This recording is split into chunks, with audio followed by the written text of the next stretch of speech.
एक जगदीश नाम का एक भोला किसान था जो अपनी बेवकूफ़ी से हर बार अपनी फसल बर्बाद कर देता था। बारिश के मौसम में धान की जगह तरबूज की खेती करता। अरे सुनते हो, क्या तुम्हें कभी अक्ल आएगी या नहीं? अरे अब का हो गया भाई, काहे चिल्ला रही हो? चिल्लाऊं नहीं तो क्या करूं? इस बारिश में जब सब लोग धान की खेती करते हैं, तुम तरबूज की खेती कर रहे हो। देखो, हमने सोच समझकर ही तरबूज बोया है। सोच समझकर बोया है? सुनो तो जरा, क्या सोचा था तुमने? हाँ, अब सुनो। बात ये है कि सब लोग जब धान की खेती कर रहे हैं तो ऐसे में तरबूज कम मिलेगा। तो हमने क्या सोचा कि अगर हम तरबूज लगाएंगे तो बढ़िया मुनाफा हो जाएगा। हाँ। तुम्हारा दिमाग खराब है क्या? बारिश में कभी तरबूज होता है? क्या बात कर रही हो? बारिश में तरबूज नहीं होता है क्या? अब मैं क्या कहूँ, तुम तो सब जानकर ही खेती करते हो ना। अरे ऐसे काहे कह रही हो? पहले बता दिया होता तो हम तरबूज लगाए नहीं करते। तुम्हें पहले मैं कैसे बताऊं? क्या तुम मुझसे सलाह लेते हो कभी? हाँ, अब रहने दो, ज्यादा डांटो नहीं। आगे से ऐसा हम नहीं करेंगे। जाओ यहाँ से, मेरी नजरों से दूर हो जाओ। जगदीश की एक बेटी थी, नाम था दिव्या। दिव्या बहुत ही समझदार लड़की थी। वो गांव भर में घूम घूम कर लोगों की मदद करती थी। सुबह जब वो बुढ़िया के घर के सामने से गुजर रही थी तो देखा कि वो बुढ़िया रो रही है। अरे बूढ़ी माँ, आप रो क्यों रही हैं? क्या हुआ? मत पूछ बेटी, मेरे रसोई घर की छत गिर गई है। अब मैं क्या करूंगी? छत गिर गई? किसी से मदद मांगिए ना। कई लोगों से मांगी, पर कोई मदद करने को तैयार नहीं। क्या क्या मदद करने से कोई नुकसान हो जाता? रुको, मैं देखती हूँ क्या किया जा सकता है। बूढ़ी माँ, अब आप दूसरे सिरे को पकड़ो, मैं ऊपर उठाती हूँ। छत ऊपर चढ़ा देंगे। दोनों के प्रयास से छत वापस जगह पर लग जाती है। बुढ़िया बहुत खुश हो जाती है। वाह, तेरी अक्ल तो कमाल की है। तेरी वजह से मेरा रसोई घर ठीक हो गया। मैं हूँ ना माँ, जब भी जरूरत हो बस मुझे बुला लेना। खुश रहो बेटी, सदा सुखी रहो। हाँ माँ, आप लोगों की दुआओं की वजह से ही मैं अच्छी हूँ। अब चलती हूँ, माँ चिंता कर रही होगी। ठीक है बेटी, ध्यान से जाना। हर दिन ऐसे कामों के लिए दिव्या को माँ की डांट सुननी पड़ती है। आज भी कुछ अलग नहीं हुआ। ठहर जा, वहीं खड़ी रह। बता, कहाँ गई थी तू पूरे दिन? माँ, मैं थोड़ी देर गांव में घूमने गई थी। तुम जानती हो, मैं घर पर ज्यादा नहीं रहती। यही तो पूछ रही हूँ कि तू घर में क्यों नहीं रहती? क्या तुझे घर का कोई काम नहीं? घर का काम करने के लिए तो आप हो ही। मैं तो गांव वालों के काम में मदद करती हूँ। गांव वालों के काम करके तुझे क्या मिलता है? माँ, मुझे उनका प्यार और आशीर्वाद मिलता है। लोगों की मदद करने से बहुत सुकून मिलता है। बस कर, छोटी सी उम्र में इतनी बड़ी बड़ी बातें। अभी 15 साल की है और बात करती है जैसे 80 की बुढ़िया हो। रहने दो माँ, आज मत डांटो ना। तेरे बाप बेटी को लेकर मैं बहुत परेशान हूँ। एक है बहुत बेवकूफ, दूसरा बहुत चालाक। जरूर पापा ने फिर कोई बेवकूफी की है, उसी का गुस्सा मुझ पर निकाल रही हो। क्या करूँ मैं? तू खुद देख घर की हालत। गांव के इतने लोगों की समस्या हल कर दी, अब तक पापा को ठीक नहीं कर पाई। क्या कहूँ, मेरी तो किस्मत ही फूटी है, तभी तो तेरे बाप के घर आई। अच्छा, अब मुझे खाना दो, बहुत भूख लगी है। दिव्या कभी अपनी माँ की बातों को गंभीरता से नहीं लेती। उसे गांव के अच्छे कामों में ही सुकून मिलता है।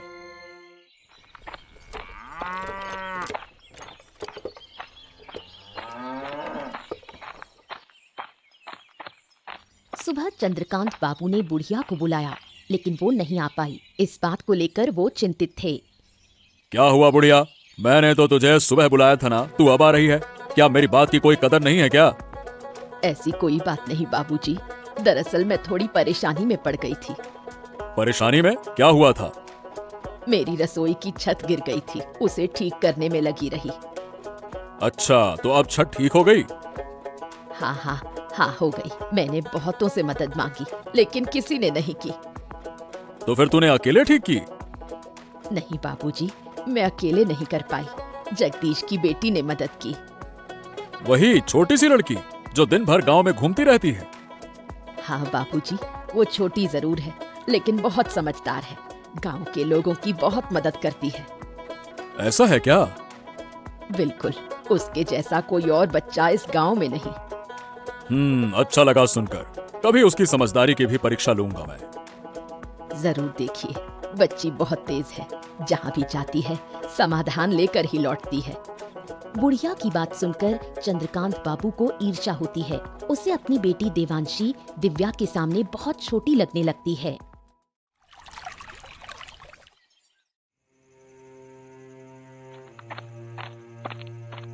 सुनो बेटी, तू जगदीश की उस छोटी लड़की को जानती है?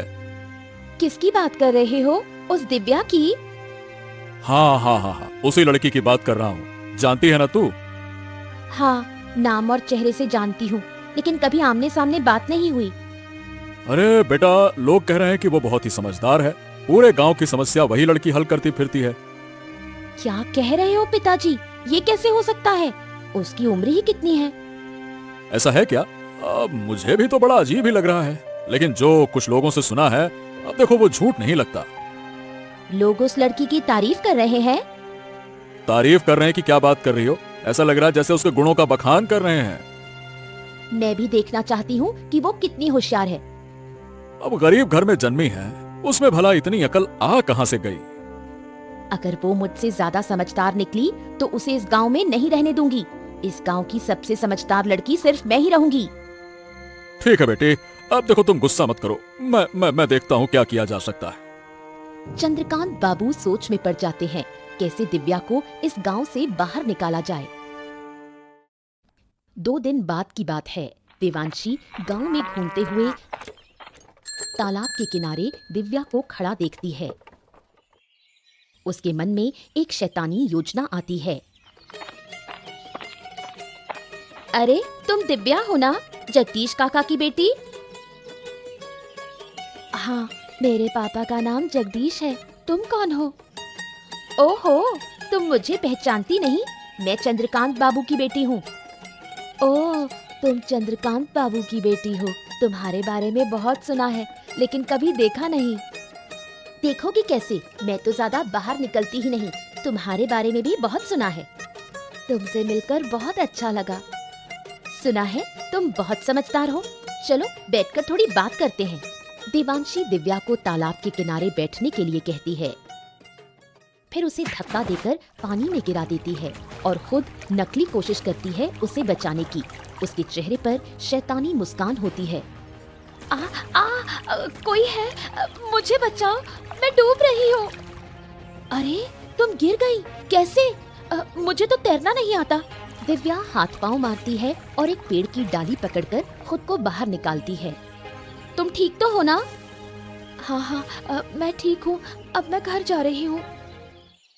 इस घटना के कुछ दिन बाद जगदीश और चंद्रकांत बाबू के बीच विवाद हो जाता है।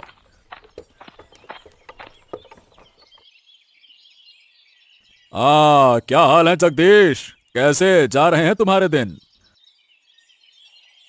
अरे, आपके आशीर्वाद से सब ठीक चल रहा है बाबू, पर आप अचानक से हमारे घर में क्या हो गया? देखो, मुझे जमीन की जरूरत है, उसी सिलसिले में बात करने आया हूँ। जमीन के मामले में हम आपकी मदद भला कैसे कर सकते हैं? देखो, ऐसा है, जो जमीन मुझे चाहिए वो तुम्हारी है। तुम्हारी जमीन के बगल में मेरी जमीन है। लेकिन बाबू, मैं आपको अपनी जमीन क्यों दूं? अरे भाई, उसके बदले में पैसे दूंगा, इसलिए और काहे के लिए? मुझे तुम्हारी जमीन की सख्त जरूरत है। लेकिन मेरे पापा आपको जमीन क्यों देंगे? वो जमीन बेचने वाली नहीं है। अरे, तू बीच में काहे बोल रही है? तुझे क्या समझ है इन बातों की? ये बड़े लोगों की बात है। तू चुप रह। जगदीश, तेरी बेटी मेरा अपमान कर रही है। हैं? अपमान? ना ना ना ना बाबू, वो तो बच्ची है, उसकी बातों का बुरा मत मानिए। मैं भले ही छोटी हूँ, लेकिन जो कह रही हूँ वही सही है। मेरे पापा आपको कोई जमीन नहीं देंगे।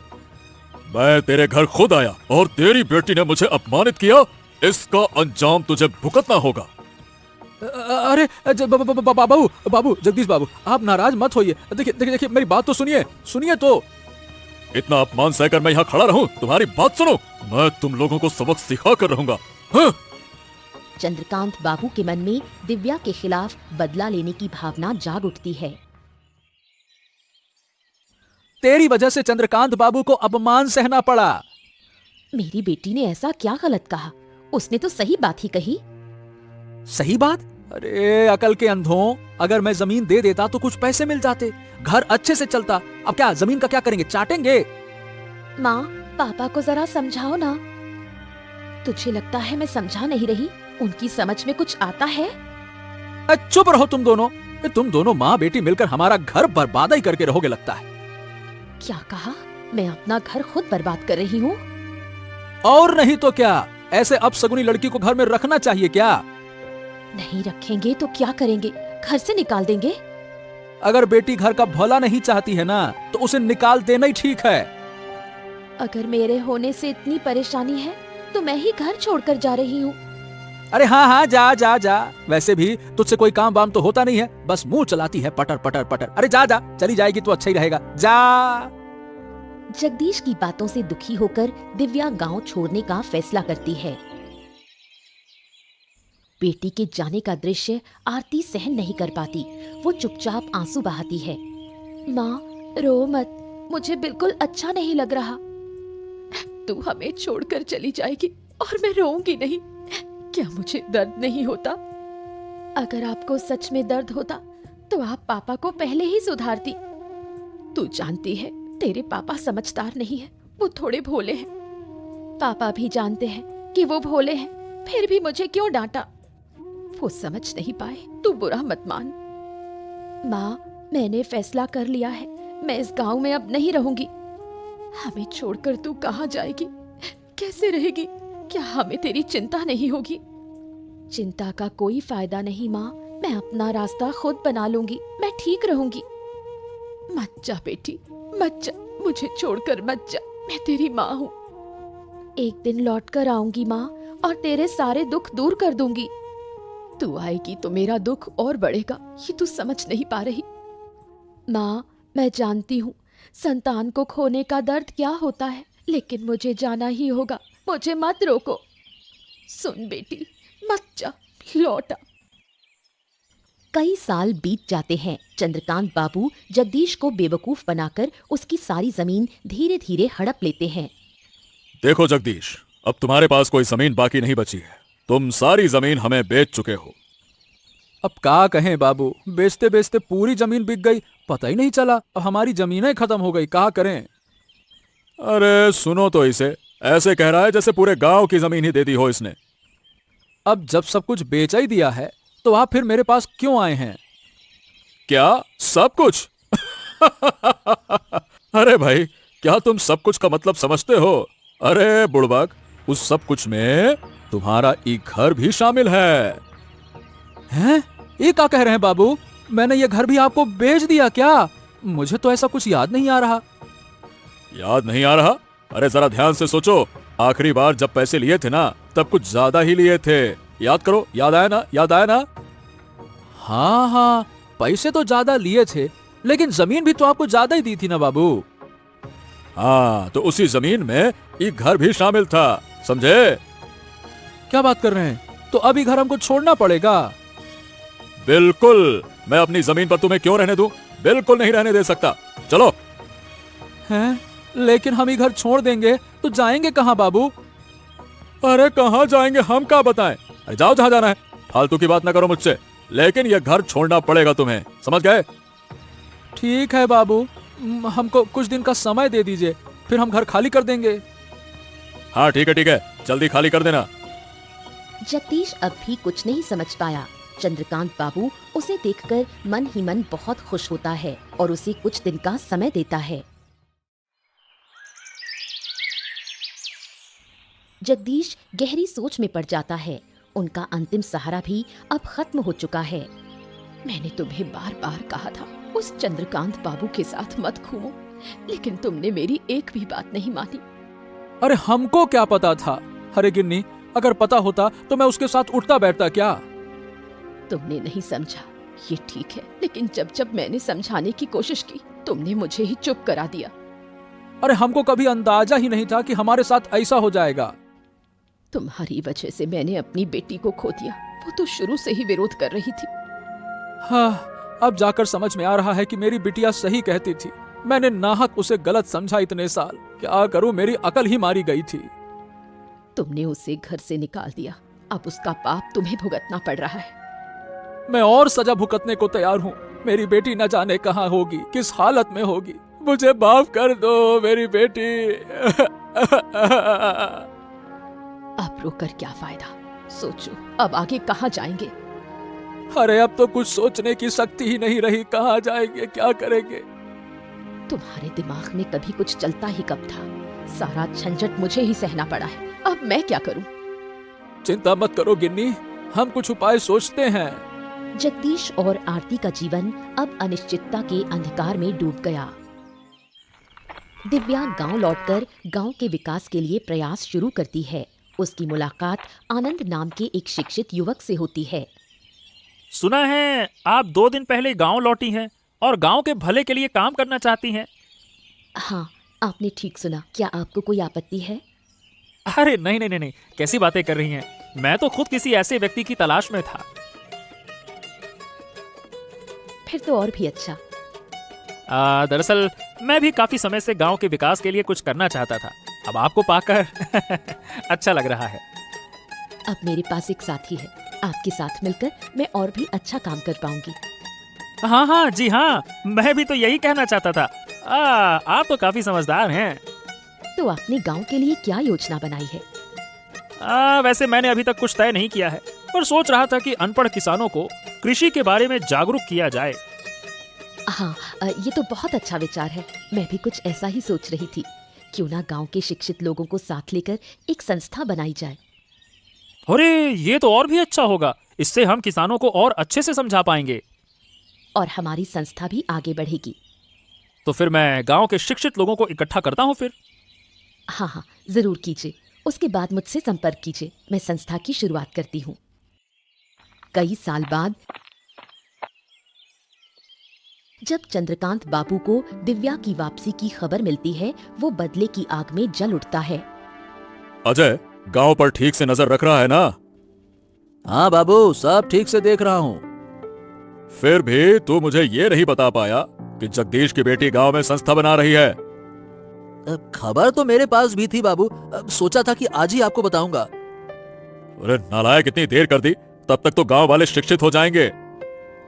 अरे बाबू, ऐसा थोड़ी ना होगा। क्यों नहीं होगा? अरे वो लड़की बहुत चालाक है, बचपन से चालाक है, मैं जानता हूं उसे। अगर उसने किसानों को समझा दिया तो हमारा धंधा चौपट हो जाएगा। अच्छा, तो अब हमें क्या करना चाहिए? उस लड़की को सबक सिखाना होगा। लेकिन कैसे? अरे इसीलिए तो तुझे बुलाया है। अब सोच और कोई ठोस योजना बना, कैसे कैसे कर रहा है। चलिए तो एक काम करते हैं, उसके संस्था को तहस नहस कर देते हैं। हाँ ये ठीक है, लेकिन पहले उसके बाप से मिलना होगा। देखना होगा कि वो कुछ करता है या फिर नहीं। जब चंद्रकांत बाबू जगदीश के घर पहुंचे तो जगदीश थोड़ा डर गया। उसने सोचा चंद्रकांत बाबू शायद उसे घर से निकालने आए हैं। प्रणाम प्रणाम बाबू, आइए आइए आइए, अंदर आइए, बैठिए बैठिए बैठिए। आज तुम्हारे घर में बैठने के लिए नहीं आया हूँ। देखिए, मैंने आपसे कुछ दिन की मोहलत मांगी थी बाबू। हाँ हाँ, मैं उस बारे में पता करने भी नहीं आया हूँ। मैं तुम्हारी बेटी के बारे में बात करने आया हूँ। हैं? मेरी बेटी के बारे में? क्यों, मेरी बेटी ने फिर से क्या कर दिया? सुना है कि तुम्हारी बेटी गांव में वापस आ गई है। हाँ हाँ हाँ, मेरी बेटी वापस तो आ गई है बाबू। सुना है वो गांव के किसानों के लिए अच्छे काम कर रही है। अब देखिए बाबू, इस बारे में हमको कुछ ना पता। मैं यही बताने आया था कि अपनी बेटी को काबू में रखो, नहीं तो अच्छा नहीं होगा। हाँ बाबू, सही बताएं तो वो क्या कर रही है, हमको इस बात का कोई अंदाजा नहीं है। अंदाजा नहीं है तो क्या हो गया? बेटी को काबू में रखने के लिए अंदाजा जरूरी नहीं होता है। तुम कहो और वो मान जाएगी, बस। क्या कहें बाबू, मेरी बेटी ने तो पहले कभी मेरी बात मानी नहीं, तो अब कैसे मानेगी? वो समस्या मेरी नहीं है। तुम उसके बाप हो और वो तुम्हारी बात मानेगी। मुझे बस तुम्हें सूचना देनी थी, मैंने दे दी। लेकिन बाबू, अगर वो गांव के भले के लिए काम कर रही है तो इसमें समस्या क्या है, हमको ये समझ में नहीं आ रहा। अरे क्या कहें, वो जानने से तुम्हें कोई फायदा नहीं है। अगर सीधी बात है कि उसे नहीं रोका तो वो अपनी जान से हाथ धो बैठेगी। बस कह दिया मैंने। अपनी बेटी की बात सुनकर जगदीश अब मन ही मन ठान लेता है कि वो अपनी बेटी को किसी हाल में नुकसान नहीं होने देगा। गांव भर में जगदीश की बेटी की तारीफ सुनकर जगदीश और आरती गर्व महसूस करते हैं। देखा, मैंने कहा था ना कि हमारी बेटी एक दिन अच्छा काम करेगी, गांव के लोग उससे सम्मान देंगे। हाँ, अब तो मैं भी देख रहा हूँ, लेकिन पहले मुझे यकीन नहीं था। तुम्हारे अविश्वास की वजह से ही वो हमें छोड़कर चली गई थी। तुम्हारी बेटी इतनी समझदार है कि हमें छोड़कर भी सफल होकर लौट आई है। मुझे अपनी बेटी पर कितना गर्व हो रहा है ये मैं बता नहीं सकती। मुझे भी कम गर्व नहीं है अपनी बिटिया पर। अरे गांव में निकलते ही सब लोग कहते हैं, वो देखो दिव्या के पापा जा रहे हैं। तो फिर मानते हो कि मेरी बेटी अच्छा काम कर रही है? हाँ, कर तो रही है, लेकिन अब लोग उसे रोकने के लिए उठ खड़े हुए हैं। वो लोग उससे जलते हैं, लेकिन मैं अपनी बेटी को कोई नुकसान नहीं होने दूंगी। अब मैंने भी मन बना लिया है भाग्यवान, जो हमारी बेटी को नुकसान पहुंचाएगा उसको हम छोड़ेंगे नहीं। देखो, चंद्रकांत बाबू का साथ मत देना। मेरी बेटी शुरू से ही सही थी। मैं समझ नहीं पाया ना गिन्नी, यही तो मेरी गलती थी। अब क्या कहें। अब इन बातों को छोड़ो, अब हमें अपनी बेटी को बचाना है। चलो कोई बात नहीं, तुम चिंता न करो, मैं उसे हर हाल में बचाऊंगा। आखिर हमारी बेटी है वो।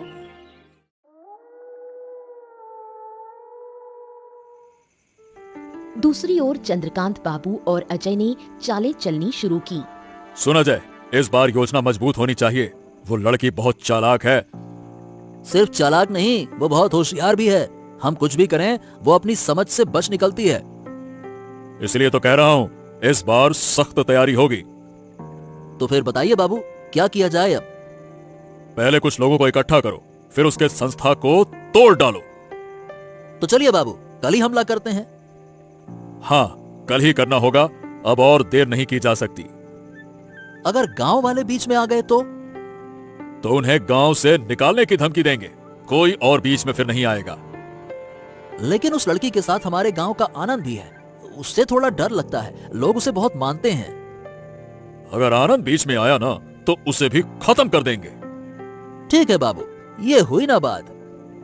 किसी भी हालत में ये काम रुकना नहीं चाहिए, नहीं तो मैं किसानों की जमीन हथिया नहीं पाऊंगा। सुबह होते ही चंद्रकांत बाबू, अजय और उनके लोग सभा घर पहुंचते हैं, हाथों में डंडे और हथियार। ये क्या बाबू, आप लोग यहाँ हथियार लेकर क्यों आए हैं? क्या मकसद है आपका? जो काम तुम लोग कर रहे हो वो गांव के भले के लिए नहीं है। इसे अभी के अभी बंद करो। ये काम गांव के भले के लिए नहीं है, ये आपसे किसने कहा? या फिर ये काम आपके धंधे के लिए खतरा बन गया है? रोज जबान लड़ाती है। अजय, देख क्या रहा है? इस सभा घर को तोड़ डाल, चल। अगर हिम्मत है तो आइए, हम तुम्हारे हाथ तोड़ डालेंगे। अब दिव्या के सामने ढाल बनकर खड़े हो जाते हैं जगदीश। चंद्रकांत बाबू गुस्से में भड़क उठते हैं। खबरदार बाबू, अब तक आपने हमारे परिवार को बहुत नुकसान पहुंचा दिया। अगर आज हमारी बेटी को कुछ हुआ ना तो आपको हम लटा के ऐसा मारेंगे, क्या कहें फिर? छोड़ दो अब उसको, बहुत हो गया। ए जगदीश, तो भूल रहा है कि तेरा घर अब भी मेरी मुट्ठी में है। ए बाबू, घर वर की कोई जरूरत नहीं है, फालतू की धमकी देना नहीं। और हमारी बेटी को कुछ होना नहीं चाहिए। हाँ, तूने अच्छा नहीं किया। अपने आदमियों को पकड़ो और चुपचाप निकल जाओ, नहीं तो आपको कुचलने में एक पल नहीं लगाऊंगा। ए बेटा, हमका माफ कर दे, हमने तुम्हें अपनी बेटी नहीं समझा। अरे बाबा, आप ऐसा क्यों कह रहे हो? आप तो मेरे पिता हो। लेकिन फिर भी अब कोई लेकिन नहीं, अब हम सब मिलकर गांव की भलाई के लिए काम करेंगे। इसके बाद दिव्या की अगुवाई में गांव का विकास शुरू होता है। गांव वाले उसकी बहुत तारीफ करते